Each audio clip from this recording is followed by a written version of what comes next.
الحمد لله وحده والصلاة والسلام على من لا نبي بعده وعلى آله وصحبه الذين أوفوا عهدا. اللهم صل على محمد وعلى آل محمد كما صليت على إبراهيم وعلى آل إبراهيم إنك حميد مجيد. اللهم بارك على محمد وعلى آل محمد كما باركت على إبراهيم وعلى آل إبراهيم إنك حميد مجيد.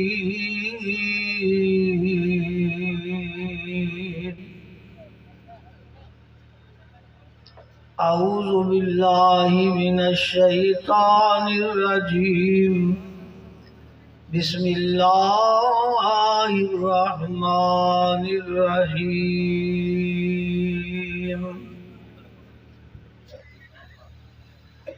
الذين يبلغون رسالات الله ويخشونه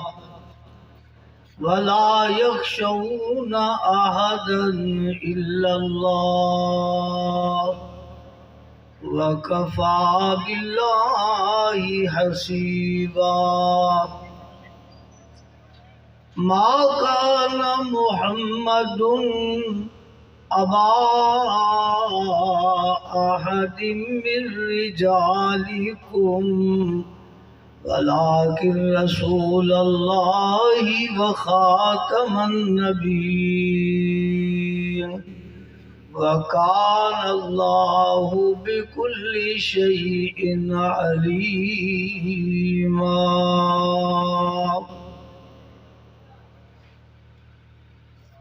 معزز علماء کرام اور حاضرین محترم، ختم نبوت کے خادموں اور محافظوں، ہماری یہ سالانہ خاتم النبیین کانفرنس ایک تاریخ ہے، ایک روایت ہے، ایک تسلسل ہے جس کو قائم رکھنا، زندہ رکھنا اور اس کو دوام بخشنا، اس روایت کو زندہ رکھنا، اسے تر و تازگی دینا، اس شمع کو روشن رکھنا، یہ ہماری ذمہ داری ہے، فریضہ ہے اور اسلاف کی ہمارے لیے امانت ہے. جو نوجوان اس کے لیے جس انداز میں اس میں حصہ ڈالتے ہیں، سرگرمی کے ساتھ، وقت دینے کے ساتھ، پیسے کے ساتھ، اللہ ان کی اس محنت کو قبول فرمائے. اور جو علماء کرام سفر کر کے دور دراز سے اس خدمت کے لیے اور ختم نبوت کی چاکری کے لیے تشریف لاتے ہیں، اللہ ان کے بھی اس آنے کو اور محنت کو قبول فرمائے. لیکن یہ ذہن میں رکھنا کہ ذرا اس کو اور زیادہ اس پہ محنت کرنا، اس کے اندر اور زیادہ اس کو روشن رکھنے کے لیے، چراغ کو زیادہ جو ہے وہ روشن رکھنے کے لیے، اسے مزید نورانیت دینے کے لیے ہمیں اور زیادہ محنت کی ضرورت ہے کئی اعتبار سے. اس کا میں آئندہ بھی ذکر کروں گا کہ بھئی جہاں ہم تقریر کرتے ہیں جہاں ہم خطاب کرتے ہیں، جہاں ہم واعظ کرتے ہیں، جہاں پیغام دیتے ہیں، وہاں سالانہ طور پر ختم نبوت کانفرنس پر پیغام ختم نبوت کے نام سے ایک لٹریچر بھی آنا چاہیے، لوگوں تک پہنچے اور اس کا پیغام عام لوگوں تک اس کی رسائی ہو۔ جو یہاں پروگرام میں شرکت نہیں کرتے ان کو بھی پتہ چلے کہ ختم نبوت کانفرنس ہوئی ہے اور اس کا یہ پیغام ہے، اور لوگوں تک ایک دعوت کا ایک نیا ذریعہ ہو۔ اس کے لیے بھی امید ہے انشاءاللہ آئندہ سال سے اس کا کوئی نہ کوئی صورت بنائی جائے۔ تو میں ختم نبوت کے موضوع پر تو خطباء اور ہمارے علماء جو ماشاءاللہ ملکی حالات سے بھی باخبر ہیں اور دشمنوں کی سرگرمیوں پہ بھی ان کی نظر ہے، حالات حاضرہ سے بھی واقف ہیں، آپ کی نبض سے بھی شناسا ہیں، وہ اپنے انداز میں یقیناً ختم نبوت کے موضوع پر ضرور خطاب فرمائیں گے۔ میں تو اپنا حصہ طالب علمانہ ڈالنے کے لیے آپ سے ایک ہی چند منٹوں میں گزارش کروں گا کہ یہ آیت کریمہ جو میں نے تلاوت کی ہے، عام طور پر یہ آیت تو تلاوت کی جاتی ہے کہ ما کان محمد ابا احد من رجالکم ولکن رسول اللہ وخاتم النبیین۔ تو یہ آیت کریمہ ختم نبوت کے موضوع پر بالکل واضح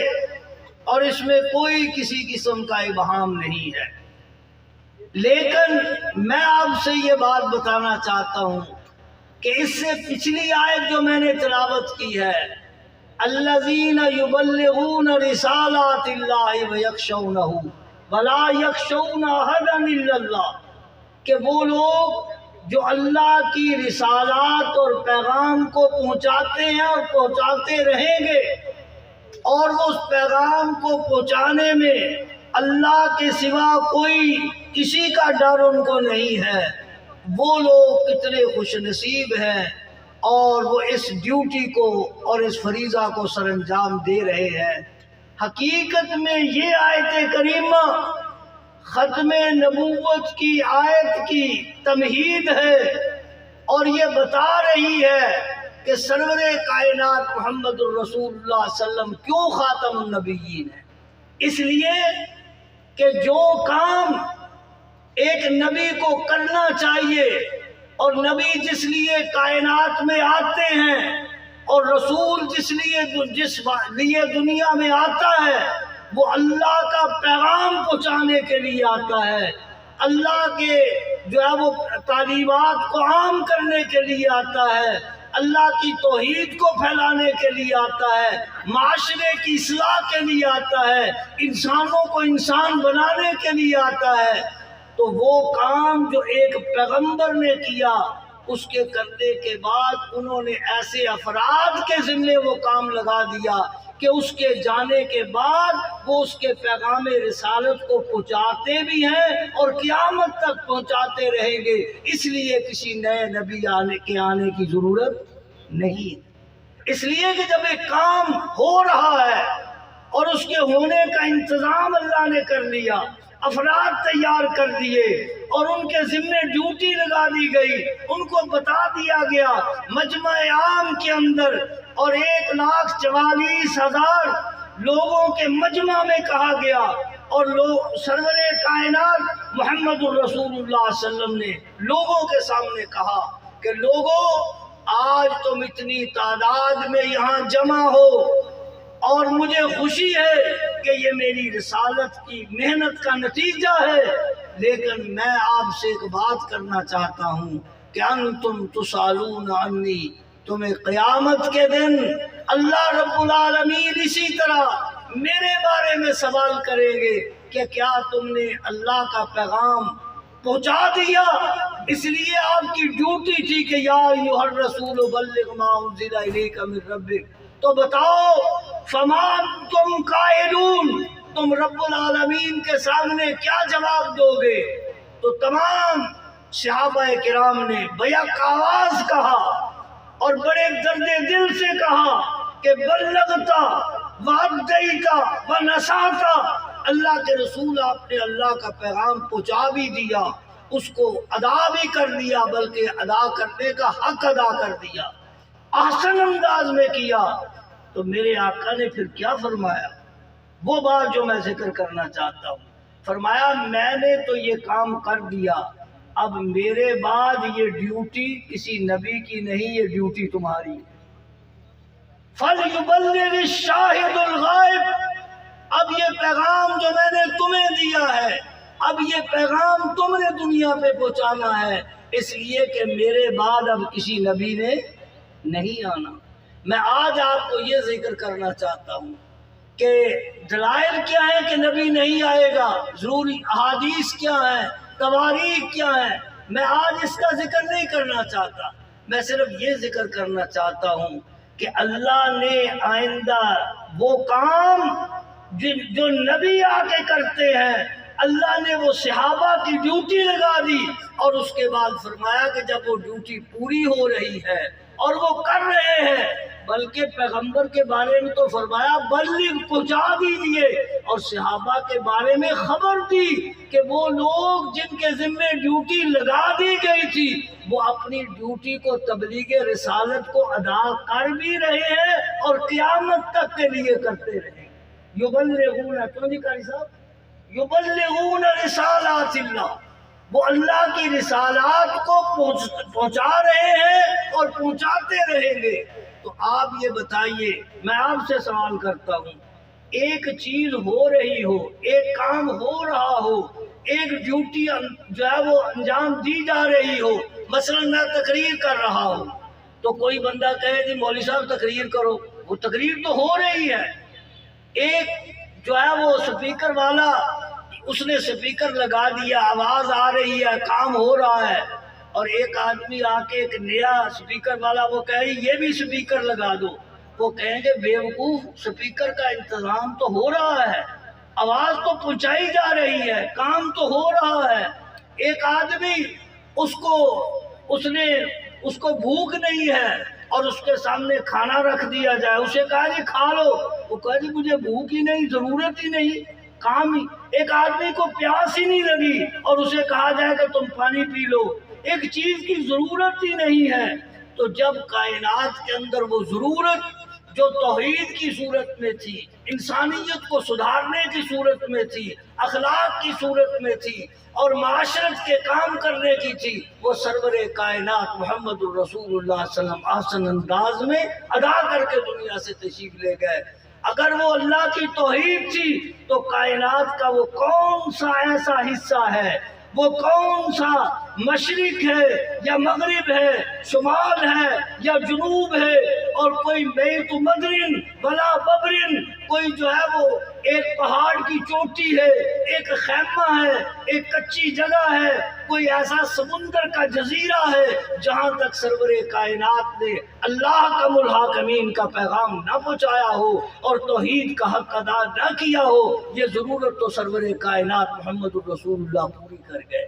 اگر اخلاقیات کا معاملہ تھا، لوگوں کو سدھارنے کا معاملہ تھا، تو آواز آئی کہ انکا لعلی خلق عظیم، تو آپ نے تو خلق عظیم کا کام کر دیا۔ اور اگر عبادت کا کام تھا تو پھر کہا گیا کہ یا ایھا المدثر قم فانذر ربک فکبر وثیابک فطہر، اور قم اللیل الا قلیلا نصفہ او انقص منہ قلیلا، عبادت کا کام بھی ہو گیا۔ اور اگر جہاد کے معاملے میں آئے تو فرمایا کہ اللہ کے رسول یا ایھا النبی جاہد الکفار والمنافقین واغلظ علیہم، اور کرنے والوں نے وہ کام کر کے دکھا دیے اور سامنے اس انداز میں کیے، توحید کا بھی، عبادت کا بھی، سدھارنے کا بھی، اور جس کے بارے میں قرآن نے کہنا پڑا کہ وہ لوگ ایسے ہیں کہ جنہوں نے منہم وہ لوگ منہم من قضا نحبہ ومنہم من ینتظر وما بدلوا تبدیلا، کہ ایسے قابل فخر لوگ ہیں کہ جنہوں نے جو اللہ سے معاہدہ کیا اس کو پورا کر کے دکھا دیا، پیغمبر علیہ السلام کی توحید کو اور ان کے پیغام کو حسن صورت میں ادا کیا، اور جہاد کے انداز میں، عبادت کے انداز میں کہ تراہم رکعا سجدا یبتغون فضلا من اللہ ورضوانا۔ تو بتائیے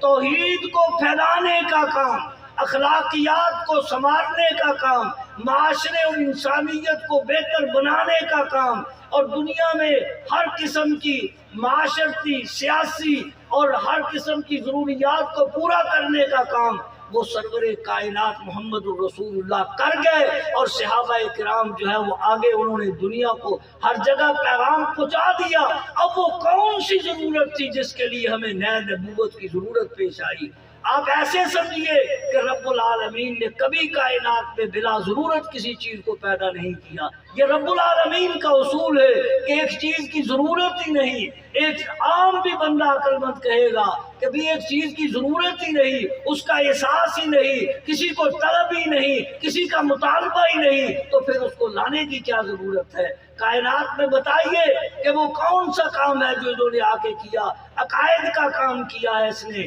یا اس نے کوئی اصلاح انسانیت کا کام کیا، کوئی معاشرت کو پورا کرنے کا کام کیا، لوگوں کی زبان سنبھالنے کا کام کیا، لوگوں کی اخلاقیات کو درست کیا، کوئی کائنات کے اندر نیا نظام نافذ کیا، کوئی کتاب ایسی دی، اور کوئی ایسا کارنامہ دکھائیے جو اس نے آ کے کیا ہو اور ہم کہیں کہ بھی یہ فلاں کارنامہ جو ہے اس نے سر انجام دیا۔ میں نے پچھلے دنوں میں ایک تالیفات مرزا پہ مضمون لکھا، تو میں نے اس میں لکھا کہ بھئی بحیثیت مذہبی سکالر یا ہمارے مخالف ہونے کا چلو ہم نہیں کہتے، دنیا کا کوئی پڑھا لکھا انسان، 4 لفظ لکھنے والا، اس کی کسی کتاب کو کسی بندے نے کسی فورم پر بھی یہ قبول کیا ہو کہ بحیثیت مؤلف، ایک کامیاب مؤلف اور کامیاب لکھنے والا، اگر کوئی دنیا کا آدمی بھی اس کی کسی کتاب کو کہہ دے تو ہم اس کو اہل قلم ہی ماننے کے لیے تیار، کوئی کسی معیار کی بات ہو۔ تو جب ایک نبی کی ضرورت ہی نہیں، ایک کام اس کا کوئی مطالبہ ہی نہیں اور اس کا کوئی تقاضا ہی نہیں، تو اس کو لانے کی کیا ضرورت تھی؟ یہ کہنا کہ جو ہے وہ نبی یہ اس لیے نہیں ہے، اس لیے اس کی ضرورت ہی نہیں ہے۔ اس لیے ہم آپ سے، جب آپ جو ختم نبوت کا پیغام سن کے جاتے ہیں، یہ علماء کی ذمہ داری نہیں، معاشرے میں پھیل جائیے، لوگوں کو بتائیے، یہ جو پیغام علماء سے سنتے ہیں آگے تک لے جائیے، اور ان لوگوں کو بھی واعظ کیجئے جو لوگ بیچارے جہالت میں اور کسی مجبوریوں میں معاشی حالات کی وجہ سے پھنسے ہوئے ہیں، ان کو بھی نکالنے کی ضرورت ہے۔ ان کو بتائیے کہ اب نبوت پہلے رحمت ہوا کرتی تھی، اور آج نئی نبوت رحمت نہیں، وہ لعنت ہے۔ اس لیے کہ نئی نبوت امت کو تقسیم کرنے کے لیے ہے، امت کو بگاڑنے کے لیے ہے۔ نبوت ہمیشہ نبوت کی بنیاد پہ امتیں بنتی ہیں۔ جب نئی نبوت آئے گی، نئی امت آئے گی، نیا جھگڑا آئے گا، نیا پیغام آئے گا، امت مسلمہ تقسیم ہوگی۔ یہی وہ بات تھی جس کے لیے انگریز نے نئے نبی کا تراشا کہ جب نیا نبی آئے گا ایک نئی امت بنے گی اور مسلمانوں کی وحدت تقسیم ہو جائے گی۔ اس لیے حضرات اس پیغام کو آپ عام لوگوں تک پہنچائیے کہ نئے نبی کی اب اس معاشرے میں نہ ضرورت ہے، نہ اس نے کسی ضرورت کو پورا کیا ہے۔ وہ ضرورت سرور کائنات پوری کر گئے، اور اس کے بعد صحابہ اکرام الذین یبلغون رسالات اللہ ویخشونہ ولا یخشون احدا الا اللہ وکفی باللہ حسیبا۔ سبحان ربک رب العزۃ عما یصفون وسلام علی المرسلین والحمد للہ۔